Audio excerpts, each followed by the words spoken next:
Hello friends, इस video में हम डिस्कस करने वाले हैं आधुनिक विश्व में विद्यालयी शिक्षा। यूनिट सेकंड को डिस्कस करेंगे। आधुनिक विद्यालयों का स्वरूप और उनकी समीक्षा के बारे में बात करेंगे। 10 नंबर का यूनिट है और 10 नंबर आ सकने वाले सभी महत्वपूर्ण टॉपिक्स को कम से कम समय में डिस्कस करने की कोशिश करेंगे। तो वीडियो को पूरा देखिए। चैनल पर नए हैं तो सब्सक्राइब कर लीजिए इसी तरह के इंपॉर्टेंट वीडियोज़ के लिए। तो पहला इंपॉर्टेंट टॉपिक आता है, इंग्लैंड में सार्वजनिक शिक्षा का विकास किस प्रकार से हुआ। तो इंग्लैंड में राष्ट्र राज्य का उदय 16वीं और 17वीं सदी में हुआ और राजाओं के निरंकुश शासन की जगह संसदीय प्रणाली स्थापित हुई, लेकिन वहां अभिजात्य, जमींदार और पूंजीपतियों का नियंत्रण बना रहा और व्यापक लोकतंत्र की स्थापना नहीं हो पाई। संसद के चुनाव में महिलाओं व मजदूरों को 20वीं सदी की शुरुआत तक मत देने का अधिकार प्राप्त था।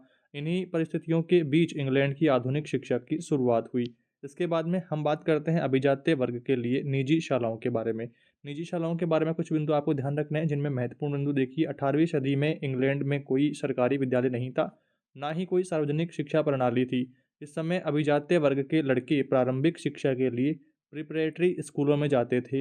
इसके बाद चुनिंदा महंगे और आवासीय विद्यालय में पढ़ने जाते थे।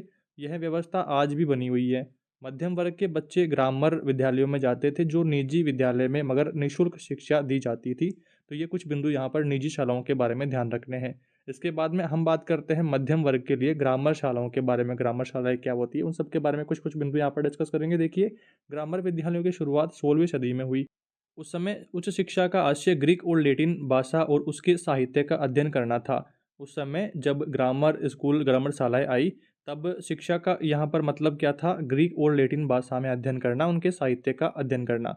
इसमें बोल करके पढ़ने और याद किए हुए दोहराने पर विशेष बल दिया जाता था।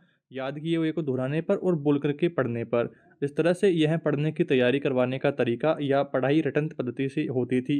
रटंत पद्धति से ये पढ़ाई होती थी और याद करवाने का तरीका इसमें क्या था? रटंत प्रक्रिया का। और सामान्य वाक्य स्वयं लिखना सीखने में भी बच्चों को सालों लग जाते थे। व्याकरण सीखने में बच्चों को बहुत समय लगता था। वे इसे 7वीं या 8वीं कक्षा तक जाते-जाते सीख पाते थे। ये बच्चों पर प्रधानाध्यापक का बहुत बड़ा भय रहता था, क्योंकि उनमें ग्रीक और लैटिन भाषा का व्याकरण सिखाने पर जोर था। उन्हें ग्रामर शालाएँ कहा गया। तो ग्रामर शालाओं के बारे में आपने कुछ महत्वपूर्ण बिंदु जान लिए। अब हम बात करते हैं मज़दूर बच्चों की शिक्षा और सार्वजनिक स्कूल का उदय कब हुआ, क्या किस प्रकार से हुआ, कुछ महत्वपूर्ण बिंदु इसके बारे में।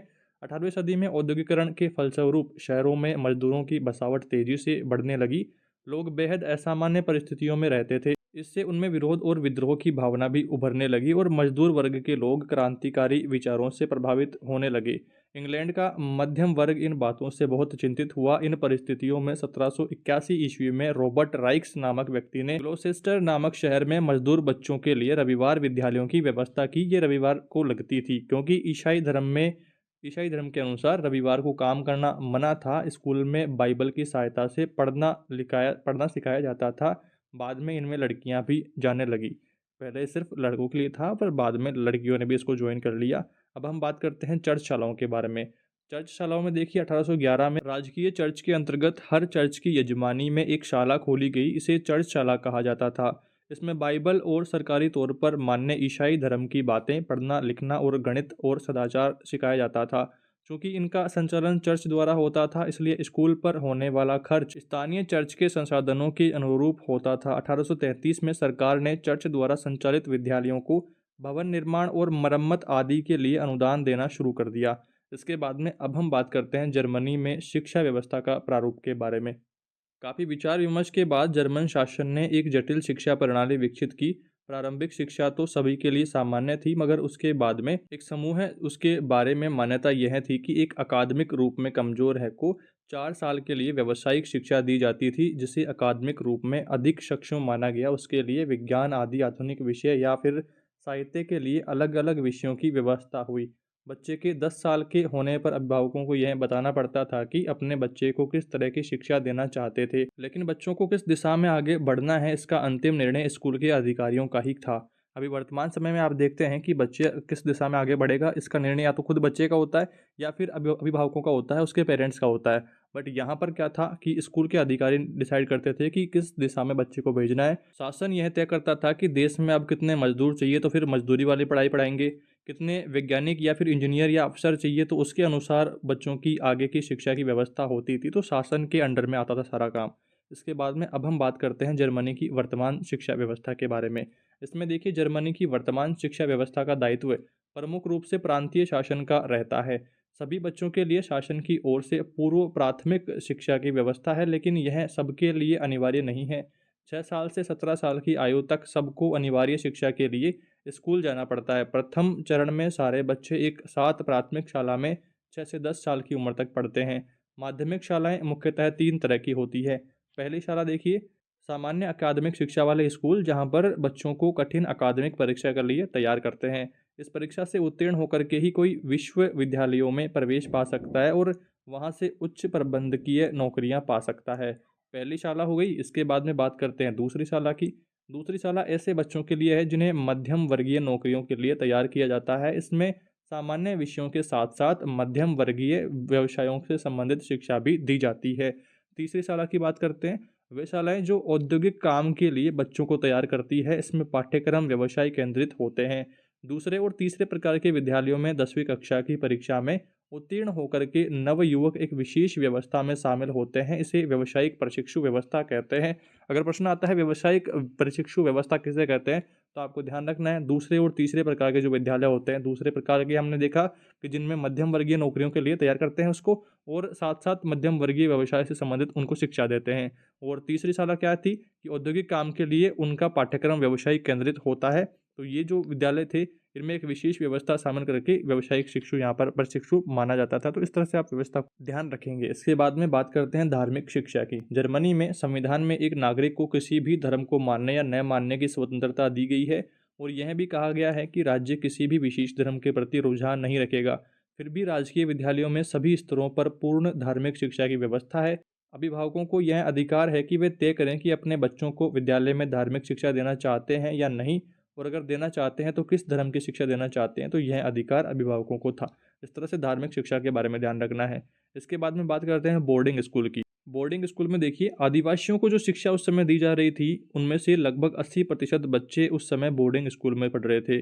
उनको दी जा रही शिक्षा का चरित्र समझने के लिए इसका उल्लेख करना प्रासंगिक होगा। 1879 ईस्वी में एक पूर्व सेना अधिकारी रिचर्ड हेनरी प्राट ने आदिवासी अमेरिकनों के लिए बोर्डिंग स्कूल शुरू किया। यह बोर्डिंग स्कूल जल्द ही एक मॉडल बन गया और पूरे अमेरिका में इसकी तर्ज पर कई बोर्डिंग स्कूल खुल गए। इन स्कूलों में बच्चों को उनके परिवारों और सामाजिक सांस्कृतिक परिवेश और क्रियाकलापों से दूर रखा जाता था। बच्चों से अपेक्षा की जाती थी कि वे अपनी भाषा और संस्कृति छोड़ करके यूरोपियन अमेरिकनों की तरह बने, और इसके लिए बच्चों को एक एक महीने के लिए यूरोपियन परिवारों के साथ भी रखा जाता था। इसके बाद में हम बात करते हैं, अगला टॉपिक आता है अमेरिका की वर्तमान शिक्षा व्यवस्था के बारे में। ज़्यादा डिटेल में समझाने की इनमें ज़रूरत नहीं है, सिर्फ मेन पॉइंट्स को ही मैंने यहाँ पर मेंशन किया है और इन्हीं को आपको याद करने की ज़रूरत है।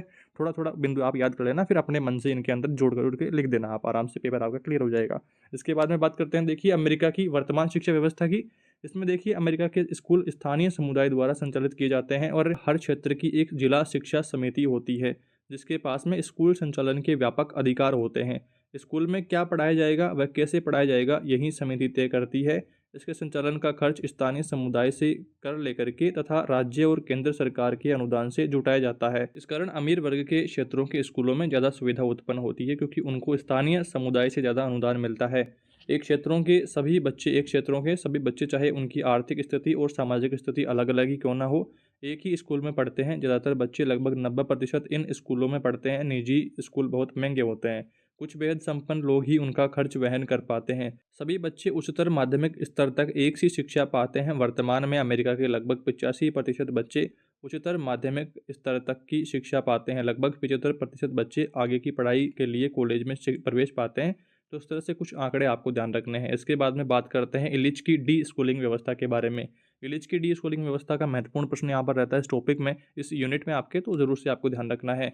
इवान इलिच सभी या हर वर्ग को वह अधिकार देते हैं कि अपने तरीके से अपनी पसंद के अनुसार शिक्षा ग्रहण कर सके। इलिच के अनुसार वर्तमान परिदृश्य में अत्यधिक महत्वपूर्ण है, क्योंकि वे विचार के लिए शिक्षा का ऐसा स्वरूप प्रदान करते हैं जो मानवीय है और व्यक्ति को सीखने पर नियंत्रण और पूरी स्वतंत्रता देता है। हम देखते हैं कि इवान इलिच अपनी रचना इवान की रचना है डी स्कूलिंग सोसाइटी, आपको ध्यान रखना है, और इसमें निश्चित रूप से न केवल वर्तमान शिक्षा व्यवस्था में स्कूल व्यवस्था पर आक्रमण करते हैं, अपितु यह आक्रमण पूर्णतः सामाजिक व राजनीतिक संस्थाओं एवं उनकी व्यवस्था पर भी होता है। इलिच के क्रांतिकारी विचारों में स्कूल व्यवस्था अथवा संपूर्ण निकाय के अस्तित्व पर ही प्रश्नवाचक दृष्टिकोण प्रतीत होता है।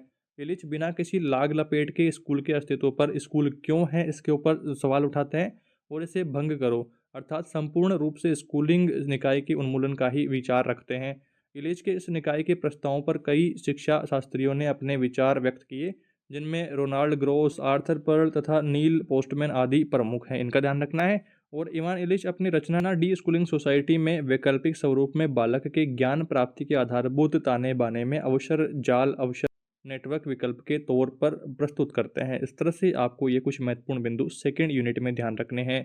आई होप आपको ठीक तरीके से सारे बिंदु समझ में आए हैं। मैंने बहुत कम समय में आपका सेकेंड यूनिट कवर करवा दिया है। इस वीडियो में दोस्तों इतना ही। प्लेलिस्ट से आप बाकी सभी यूनिट्स को देखते रहिए। जल्दी मिलेंगे अगले यूनिट के साथ। Thank you for watching this video.